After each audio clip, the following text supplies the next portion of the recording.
हुजूर से ये भी साबित है, पूरे सर का अगर फर्ज इमाम आजम कहते कि पूरे सर का है, तो फिर हुजूर से ये चौथाई सर भी साबित है, तो क्या हुजूर फर्ज छोड़ेंगे कभी? आप तक ये दीन के जो भी मसाइल हैं आपने कहां से हासिल किए, कौन सी किताब से? किसी न किसी किताब से उन्होंने तफसीर को समझा, कुरान की तफसीर, किसी भी तफसीर को पढ़ के ही उन्होंने समझा।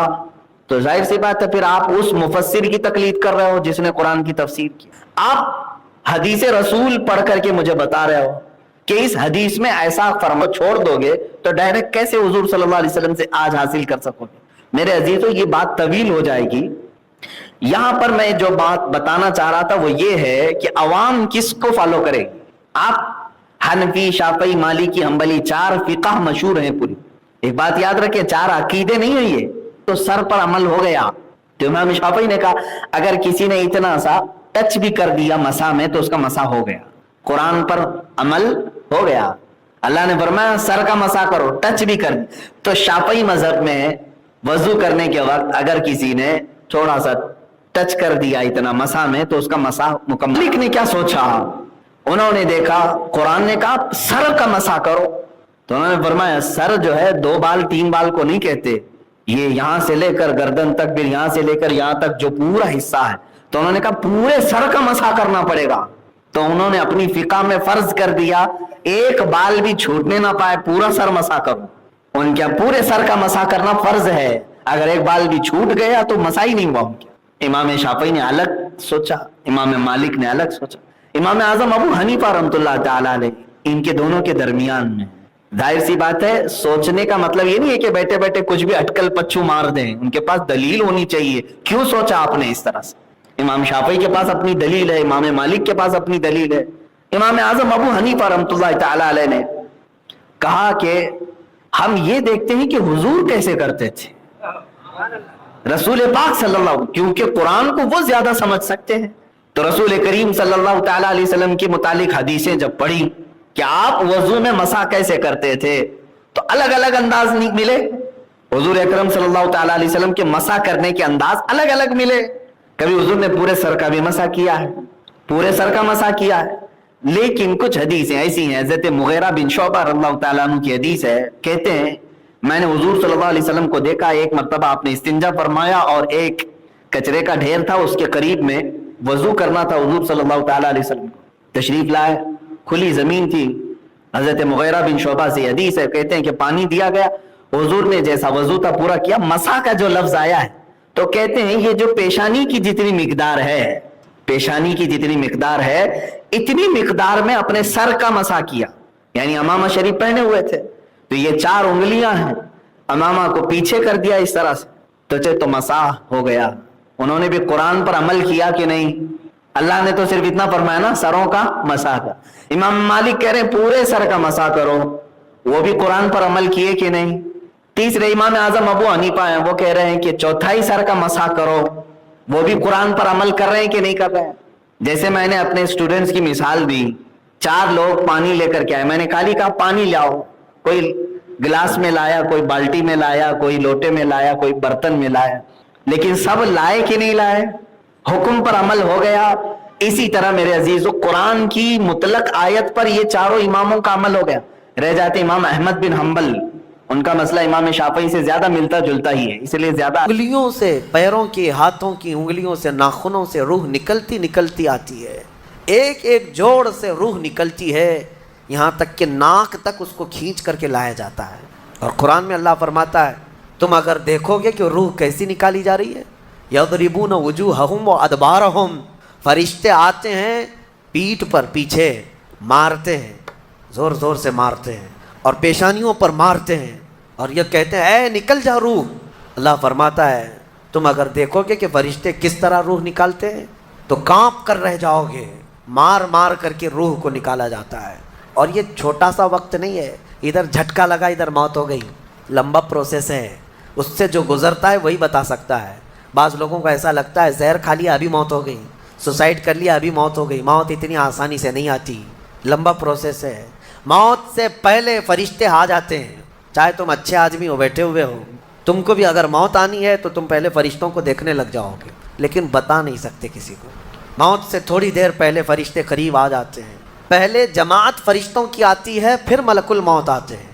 ملک الموت ان فرشتوں کے بیچ آتے ہیں۔ جیسے ہی یہ مرنے والا آدمی ملک الموت کو دیکھ لیتا ہے، پھر اس کے جسم میں کپ کپی طاری ہو جاتی ہے، اور ایسی کپ کپی طاری ہوتی ہے کہ کبھی پیشاب نکل جاتا ہے، کبھی پخانہ نکل جاتا ہے۔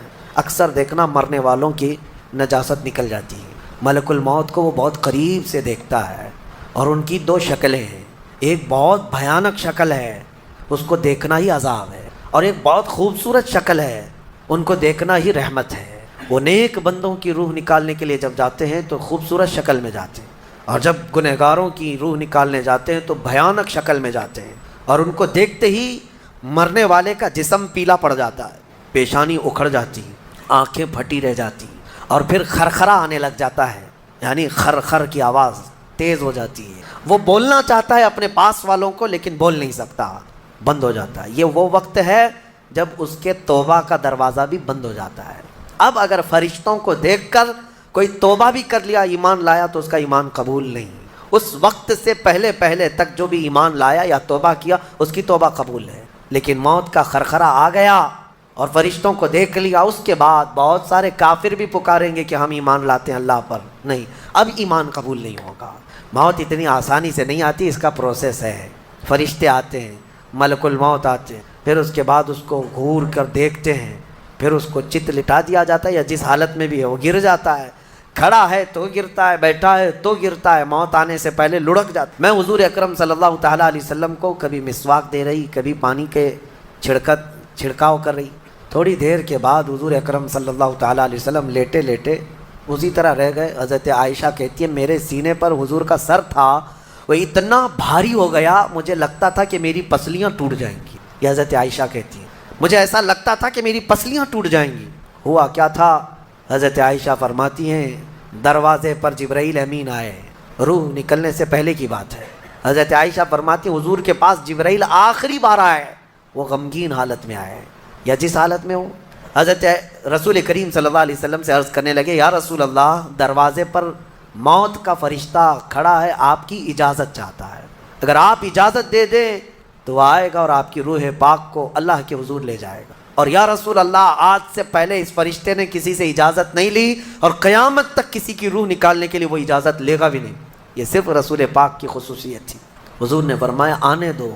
ملک الموت آئے، اور جب حضور کی اجازت سے روح نکالی تو حضرت عائشہ کہتی ہیں اتنا بھاری ہو گیا تھا سر کہ مجھے لگتا تھا کہ میری پسلیاں ٹوٹ جائیں گی سینے کی۔ اور اس کے بعد حضرت عائشہ فرماتی ہیں میں نے حضور کے سر مبارک کو نیچے کی طرف کیا، مجھے پتہ بھی نہیں تھا کہ حضور کا انتقال ہوا۔ میں حضور اکرم صلی اللہ علیہ وسلم سے باتیں کرنے میں مصروف تھی، اسی میں حضرت ابوبکر صدیق حجرے میں آئے، پوچھا عائشہ کیا حال ہے حضور کا؟ حضور اکرم صلی اللہ علیہ وسلم کو دیکھا حضرت ابوبکر نے، اور پیشانی مبارکہ پر ہاتھ رکھا تو وہ بہت ٹھنڈی تھی، ماتھے کو بوسہ دیا اور ایک آہ بھری اور ایک جملہ کہا تھا یا رسول اللہ، ایک بار موت آنی تھی وہ آپ پر آ گئی، اب موت کی سختی اللہ دوبارہ کبھی آپ کو نہیں عطا کرے گا۔ موت کی سختی کیونکہ حضور کو انہوں نے دیکھا تھا، کئی دنوں سے تکلیف تھی، 13 دن تک حضور پاک صلی اللہ علیہ وسلم کو تکلیف تھی، 13 دن تک۔ حضرت ابوبکر کہتے ہیں یا رسول اللہ، اب موت کی سختی دوبارہ کبھی نہیں آئے گی، جو اللہ کا وعدہ تھا وہ پورا ہو گیا۔ پورا کھل کر کے رو بھی نہیں پا رہے تھے ابوبکر صدیق، اور اپنے اندر دبا بھی نہیں پا رہے تھے۔ موت کی سختی انہوں نے دیکھا، اور اس کے بعد کہا اے عائشہ کیا دیکھ رہی ہو، اللہ کے رسول ہم سے رخصت ہو چکے ہیں۔ پھر انہوں نے آ کر مسجد میں اعلان کیا اے لوگو، اللہ کے نبی کا انتقال ہو چکا۔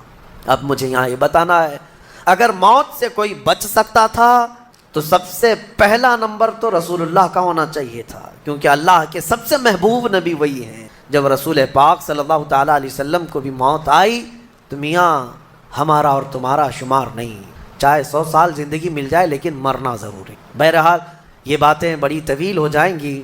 موت کا تذکرہ اس لیے بھی میں زیادہ کرتا ہوں کہ حدیث پاک میں ہے مومنوں کو یہ تذکرہ کرو تاکہ ان کو گناہوں سے نفرت پیدا ہو جائے اور آخرت کے سفر کی تیاری وہ شروع کریں۔ اللہ کریم ہم سب کو دنیاوی خرافات سے محفوظ فرمائے، دنیا کی لذتوں سے اور یہ فانی خرافات میں مبتلا ہو کر آخرت بھولنے سے اللہ ہماری حفاظت فرمائے۔ مولا کریم جب ہماری موت آنے کو ہو تو ہماری زبانوں پر کلمہ طیبہ جاری فرما دے۔ رب ذوالجلال